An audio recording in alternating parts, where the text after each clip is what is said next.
Hello, good morning, and welcome to day 13 of the GBDURO. It is coming up for 11 in the morning. I'm taking my time this morning because officially our GBDURO coverage would have ended last night. But with just 2 finishes left to report on, I didn't want to leave them hanging out there.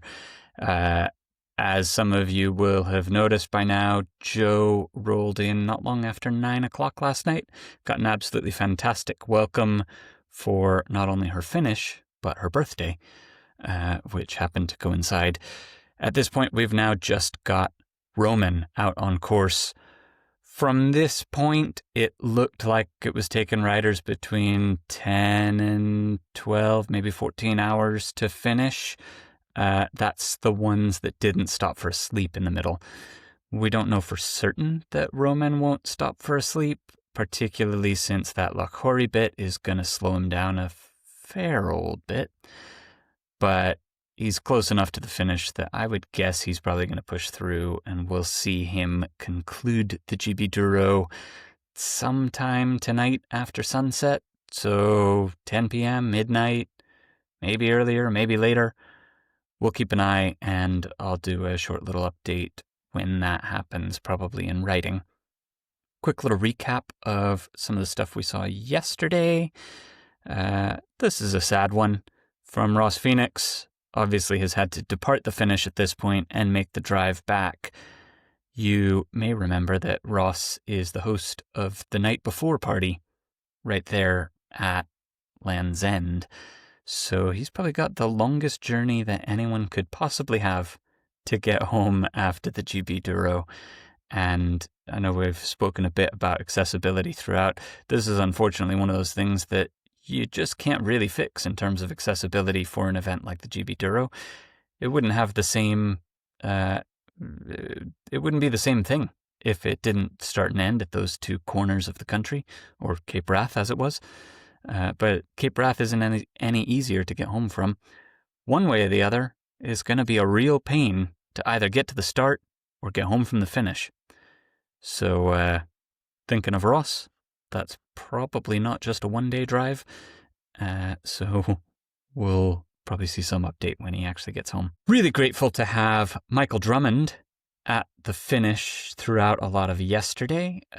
You may remember Drummond Photo was doing some of our pictures early on in Devon and Cornwall, a bit closer to where he's based, and then exited the race because we never ask our photographers to go all that far from where they're based, from where they can easily access. As it turned out, though, Michael was riding a separate Audax version of a Land's End to John O Groats. I'm guessing it was all road because his report in the media group was that he scratched after 4 days roundabout Inverness. And I cannot imagine that anything like the GBDURO route would get you there that quickly. So unfortunately had to scratch, but his riding partner went on to the end. So he headed on to John O Groats to meet his riding buddy. And that very helpfully positioned him both in the right time and place to catch the finishes of Dan, Rob, and then Jo yesterday. Michael Drummond is also the photographer that did some of those really fantastic audio interviews.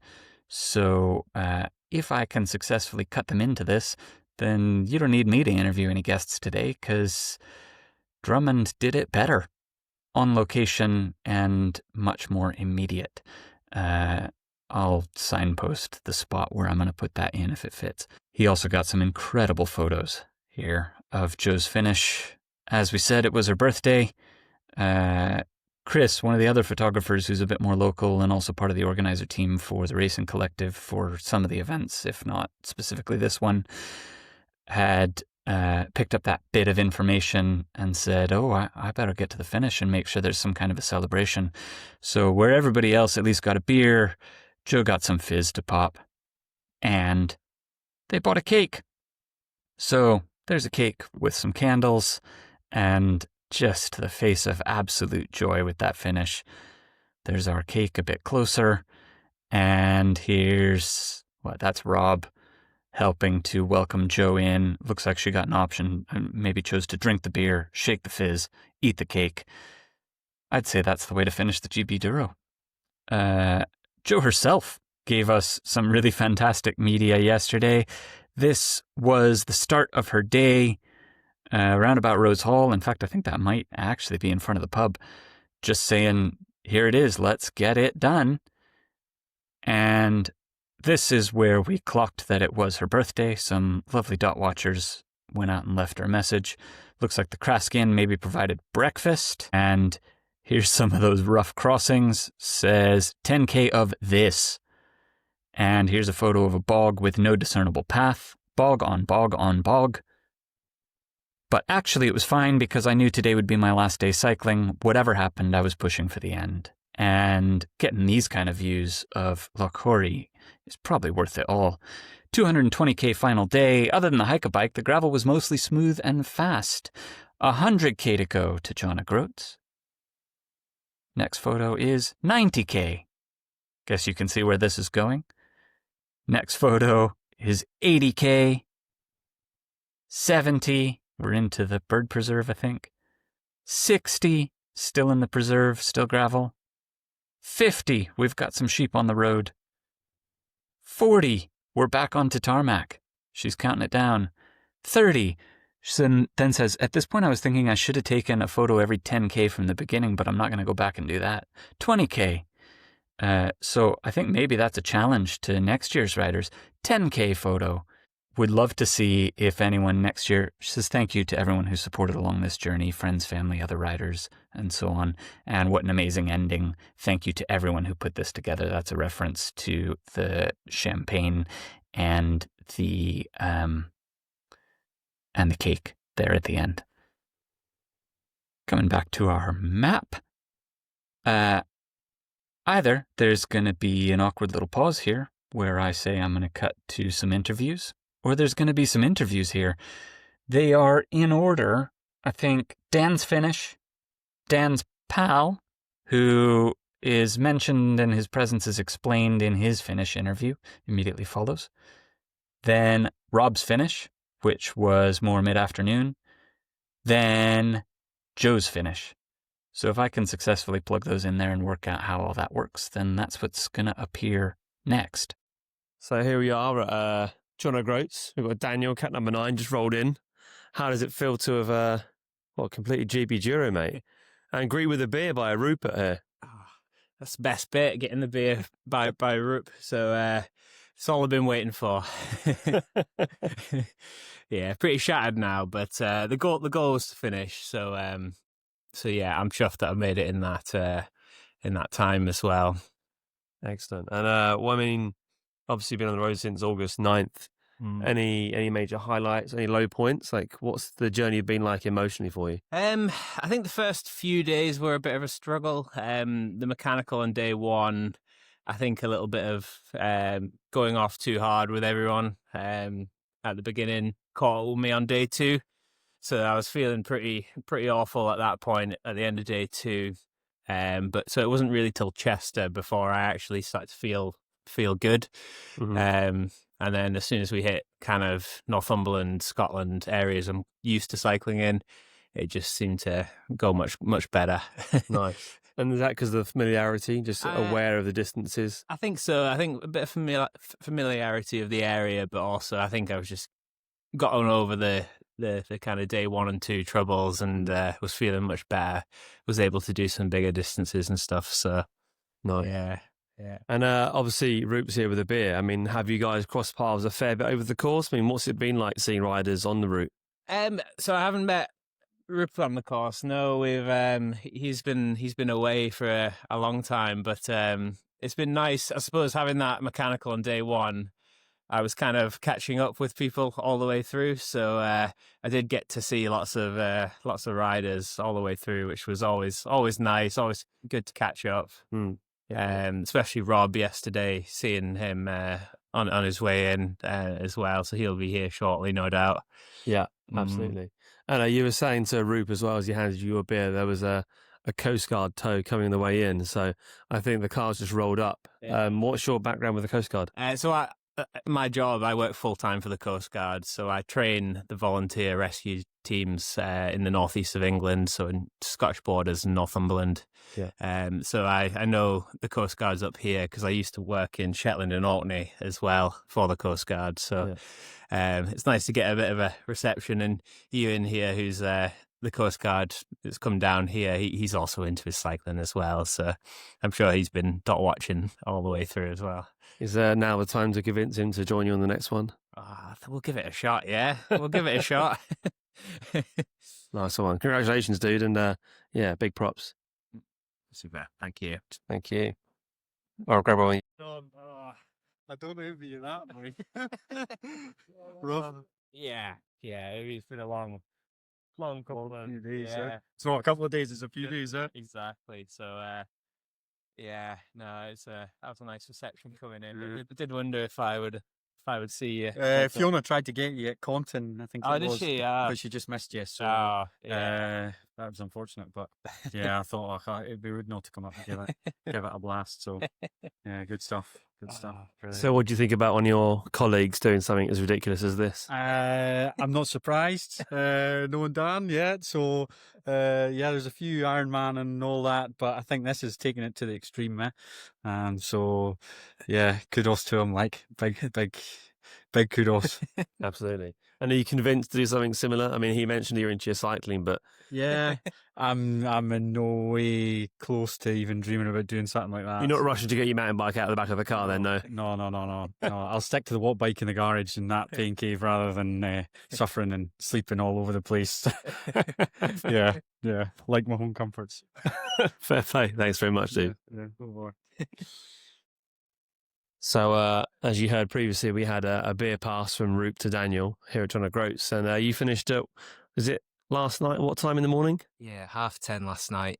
So yeah, I've been here overnight. It was met by Ross and Rich and Timo, who are all sat where I'm sat now, with a beer in hand for me. So paying that forward to Dan now. Timo made me some pasta last night as well, which was awesome because I didn't know what the reception would be. Sure. So, yeah, really good. Excellent. And how did it feel to have a home-cooked meal prepared for you? Oh, amazing. Yeah, so good. Kind of a lot of these like races, you kind of rock up. Like I did Dale's Divide a couple of years ago, finished at 3 a.m. and there's no one there and nothing's open. So to have a couple of friendly faces there and some food made was amazing. And like obviously friendly faces, are these people that you knew before the race through networks, or is it kind of all just being built through the experience of GBDURO? It's just all been built through this experience, really. So we all met at Ross's the night before, kind of met all the riders. Ross and I have been kind of leapfrogging each other all race, but we haven't actually spent any time together. I'd hear him pedal past at like 3 a.m. because he was getting up super early, and then I'd try and get past him, but we never actually kind of bumped into each other on course. But everybody's been keeping in touch on the WhatsApp group, which has been unreal. It's just an amazing sense of kind of rider community through that, I think, and everybody's kind of had each other's backs, which is awesome. Really good. Yeah, amazing. And I was speaking to Daniel earlier. I mean, obviously highs and lows. It's a long time on the bike. You're rubbing your knee now, and while we chat, I mean, you had knee issues, but you've shifted your saddle. You mentioned earlier. Yeah, that's right. I sort of started getting a bit of knee pain, probably on maybe day 3 through Wales. Had a few big days in the hills. Had a bike fit a couple of years ago, and I've kind of always stuck to the saddle height. And I found that dropping my saddle by about 10 mil like really helped. Just kind of managed that with kind of ibuprofen and stuff, and it's not been too bad. It's just kind of a dull pain behind the knee, so it's been manageable. Yeah. Any other injuries to speak of? Has your body been pretty happy with you, and you happy with your body? Yeah, been fine. I felt kind of stronger as I've gone on, really. Kind of my legs have just got into it. Hands are a bit tingly now. I was kind of struggling to grip the bars by kind of last night. Kind of that kind of fine motor function kind of goes where you can't get your phone out of your bibs and stuff like that. But yeah, body and bike have been spot on, really. Amazing. So I guess 2 follow-ons from that. I mean, no fine motor controls your hands. You're not going to be knitting anytime soon or cross-stitching. No, I don't think so. I'm not going to take that up anytime soon. Just as long as I can hold a beer, that's that's all that matters. Excellent. And it's an 11 o'clock beer, which is a great time to start, I'd say. And then the other question, I mean, your bike and body been very, very happy. We had two pedestrian tourists kind of walking over asking what was going on. And you mentioned to them that this isn't your normal off-road or normal Land's End John O Groats experience. I mean, you went through Brecon Beacons, Mid Wales, all sorts of different tracks and trails through mountain ranges. What's been the most breathtaking landscape that you can share, or what comes to mind? So for me, it's always got to be Scotland. I do quite a lot of riding in the Highlands, and just the sort of the section from sort of Callander through to like Fort Augustus and beyond just always blows me away. Just sort of Carraw Station, the road to the Isles. I was really lucky. I had a superb kind of couple of days of weather. Well, the whole race, the weather's been amazing, apart from yesterday when it was super windy, northeasterly wind, which wasn't very good. But the Highlands, just sort of seeing them in the sunshine and riding trails that I'm familiar with was just amazing. Yeah. Yeah, it's interesting knowing that how the weather has shifted. I mean, we've had great weather since the beginning of August. Since you started, there was a heat wave, and I caught you at the cafe just outside the Great Wood in the Quantocks, and now we are sitting under, not quite pea soup, but it could well go that way. How does it feel to finish, maybe with a jacket on finally? Yeah, it's actually quite nice that it's cooled off a bit. It was almost too hot in Mid Wales. There was a day where we kind of climbed out of forgotten the name of the village, but there was like maybe about 40 miles of kind of forestry road that went past like reservoirs and dams and things, and it was about 28 degrees, and I just had to keep stopping and like soaking my tech tea in like whatever water I could get hold of just to cool off.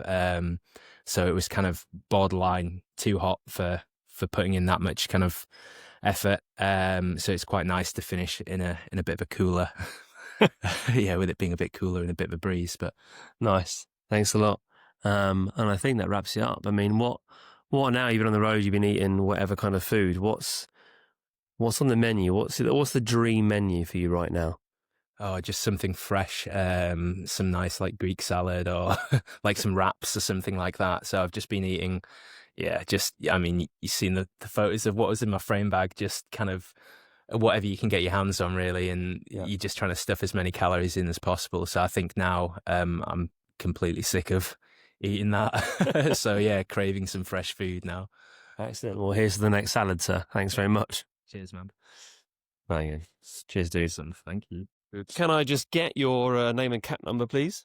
It's Rob Weir, and I was 16. Nice. And so obviously you finished this afternoon. Congratulations. How was the ride in general? And then like any specific things that have come up during, like you said you got an issue with your leg. Yeah, early on my right Achilles were playing up, and then coming into Falkirk, around 20 mile out of Falkirk, I felt like a slight tear in my left quad. And that's just been excruciating ever since. Right. But just get on, don't you? Just get on and get going.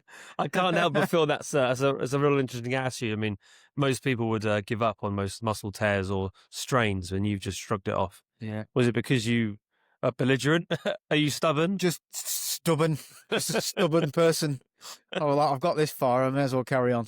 Yeah, that's fair play. And in your past lives, you done anything like this? I mean, do you cycle a lot? Off-roading, everything else? I've cycled. I've always cycled, but I've never even been bikepacking. Yeah. Let alone raced a bikepacking race, or even ridden a bikepacked bike. Sure. Much. So why? I mean, I heard this. This is why I asked it. It was a leading question. Yeah. Not gonna lie. Why would you take on GBDURO as your first bikepacking event? What drew you in? Someone I know that's done it before. I remember seeing it, thinking, that'd be quite up my street. Yeah, I can ride a bike and I can live outside. So I thought, the opportunity came up, and I thought, why not? I'll give it a go. Sure. So yeah, we got entered and off we went. Excellent. And have you begged, borrowed, and stolen kit to do it? I mean, do you buy stuff? No, I bought it. I My friend of mine's got a bike shop, so I help out there as well. Yeah. Which keeps me in parts and bits when I need it, which is always handy. Yeah, definitely. I mean, talking of parts, did the bike hold up okay? I mean, obviously you had the leg issue, but has the bike performed how you wanted it to? The first hour of day one, I snapped my seat post. Right. So I managed to find a new seat post in Hale, right at the very beginning. That got replaced, and then ever since then, it's just been punches and body. Yeah. All the bike. Fair enough. I mean, punches running tubeless. I mean, was it sidewall tears? Was it just from rough terrain, or was it Fully glass? tubes.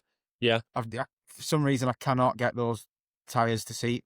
Right. They will not seat. So That's the next endurance challenge for your hands. yeah. Yeah. You will not go on them rims. So you've seen the tubes on them. Yeah. So yeah, they weren't too bad. Yeah, fair enough. And obviously, if you're bikepacking a novice, I guess it's fair to say. Yeah. What was your technique for packing your kit and then eating? I mean, like you had a whole bike full of kit. How are you figuring out where to put things? Was it a learning process during the trip? It was sort of on the fly. I did quite a lot of adjusting in the first couple of days to where I felt comfortable grabbing kit when I needed it quickly. Other than that, it was mainly just as I went. Sure. As I went. Do you feel now that everything is in the right place? Are you in a position where you're like, cool, I'm going to have a toothbrush from here, a water jacket, is it? Yeah, I probably would try not to carry anything on my back. I went with like a rucksack with a bladder and clothing and bits and bobs in there. I'd probably try and steer away from anything on my back. Yeah. Next time. From lower back pain, bit of sweat. What was the issue there? It just felt quite telling on the climbs. Yeah. Okay. Like more of a drag. If it was more on the bike, it'd feel better. Yeah, sure. Probably don't need to bring as much. Oh yeah. I think I did overpack. Yeah. What did you take anything that just came for the holiday? Clothing mainly, but then Yeah. we've been blessed with the weather. Yeah, absolutely. Like, it would have been ideal if it had chucked it down and been horrendous, then I would have had the right kit. So yeah, It would have been ideal if it would have- chucked it down. yeah. Yeah, we'll get that as a Yeah, little the kit. quote on the Yeah. podcast. So yeah, have it and not need it. Yeah. Was my attitude to that one. Nice one. All right, great. Well, congratulations again. Perfect. Enjoy that beer. I will. Thank you very much. Nice one, dude. Yeah, Appreciate cheers. it. Boss. Oh, thank you. Hello. Welcome to John O Groats. How does it feel to rock up?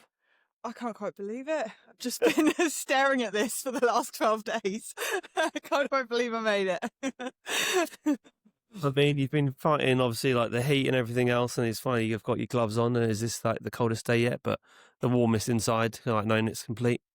Yeah, definitely. Yes, yeah. Yesterday was a tough day, but today was a lot easier. I think just knowing that whatever was going to happen, I was going to make it to the end. Yeah.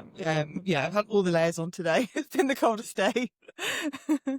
And obviously, like bike is, you had to go back on a train or something and bounce around to get some things sorted. What happened then? Yeah, I just had an issue with the tyre and a puncture, and I had to walk back 6.5 kilometres to the village, take a train back to the nearest town, get that fixed, buy a new pump, buy some new tubes, and then cycle back en route. Excellent. So a little shopping trip in the middle as well, which is great. And I mean, what's it like having, obviously, there's a crew of riders here that've finished as well. What's it like? Oh, it's been amazing. It's really cool to see everyone actually. Just to like follow everyone's dots and like sort of see people throughout the way. And yeah, I haven't seen everyone for a while, but it's really cool that everyone's here.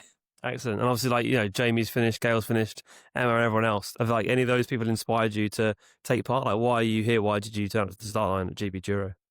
Well, yeah, absolutely. I met Lucy actually down in Bristol, and that was actually really cool to meet her and sort of think that there's that sort of other people that have done it, and yeah, it's just amazing.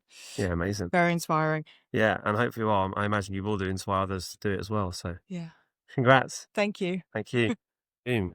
Yeah. So just break it down for me. Like, we're here, and can I get your name and cap number and what you're doing at GBDURO? Like, what was the story to get you here bikepacking and off-roading? Because it's not your background as such in cycling, is it? No, so Joe, cap 15. I've just been a regular like weekend cyclist for quite a while. I've done a few like 1 or 2 day events. I did Wales Duro a couple of years ago. And I think since then it always sort of stuck in my mind about doing GB Duro, but I sort of put it off for a few years because it seemed quite overwhelming and quite intimidating.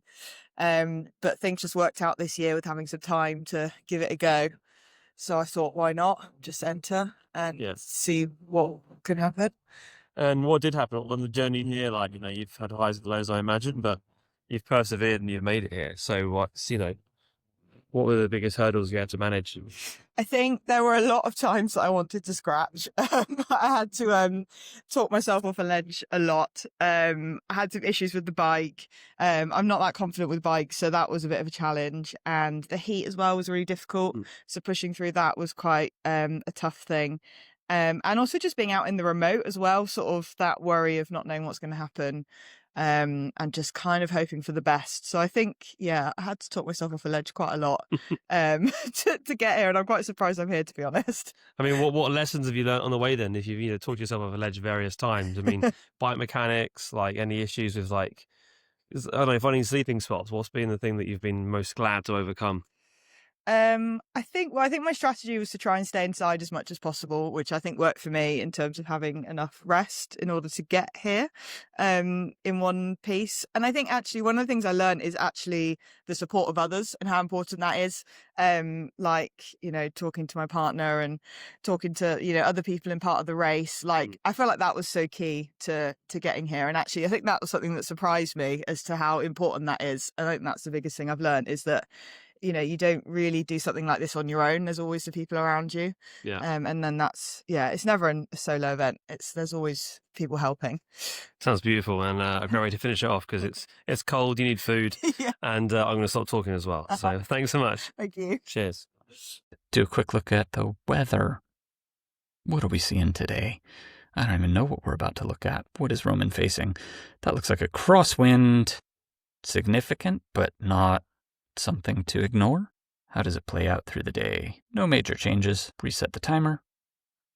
I want to see temperature next. Doing it out of order from how I have been. Let's move that marker. 12 degrees now. 13. Back down to 12. 8. 8 and 9 degrees overnight. So cool, but nothing to complain about. Jackets at the finish, as you could see in a lot of those photos from last night. People, especially those that had already finished riding, were there in their down jackets. Rain forecast, I'm seeing some little shadows of light blue. So I would say kind of like what Tom and I were discussing yesterday, maybe some wet roads, maybe some bits of mist in the sky, but we're really not looking at any significant rainfall. So I don't think Roman is going to have to worry too much about wet feet if his feet are indeed dry at the start of today's ride. We'll be keeping an eye on Roman throughout the day, and like I said, I'll stick in one last update, probably just a quick little blog post with a photo or two to round out our coverage. I want to say thank you to all of you for watching. Really appreciate you engaging with me in this sort of experiment of a podcast-type format. Really keen to emphasize that this is not the official podcast of Dot Watcher. That is called .coms, and they've been running for longer, and they actually plan and produce their segments ahead of time. I'm kind of winging it. This is just a bit easier for me than writing a blog post. So thank you for joining me. Really appreciate all of you that have done so. I've tried to make sure there's still enough content in writing for those that prefer the traditional Dot Watcher format. Hope that works. I think if I ever get asked to do this again, I will ask for someone else to do the blog post and maybe just do video. I've really enjoyed it. Hope you have too. And one last hooray for Roman coming in a bit later. And otherwise, that's me signing off. So once again, thank you all for joining me. Thanks to the organizer team at the Racing Collective, Ed, Miles, Christine, and everyone else who makes all this stuff happen behind the scenes year after year. It's really an incredible event, and I think you can probably tell in my commentary that I've got a lot from racing with the Racing Collective, both in the GBDURO and in other events. It's meant a lot to me, so I've really enjoyed doing this. Thank you to all of our racers for engaging with me as and when. Thank you to all of the guests that have come and joined me here. Thank you to the photographers that have made this look absolutely incredible throughout, whether that's with just photos, with audio, with those drone shots, with video stuff. And thank you especially to Claire Sharp, who's been all over the social media on this, who has just an incredible ability to take that media and make it look fantastic in an Instagram format, which is just something I don't have. I think you'll all agree that the Instagram account has been a real highlight of how the Racing Collective has managed to cover this year. And thanks finally to the Dot Watcher team for tolerating, encouraging, accepting my little experiment here. Yeah, I'll leave it there. One last little update when Roman finishes, and that's me signing off. So, have a good one.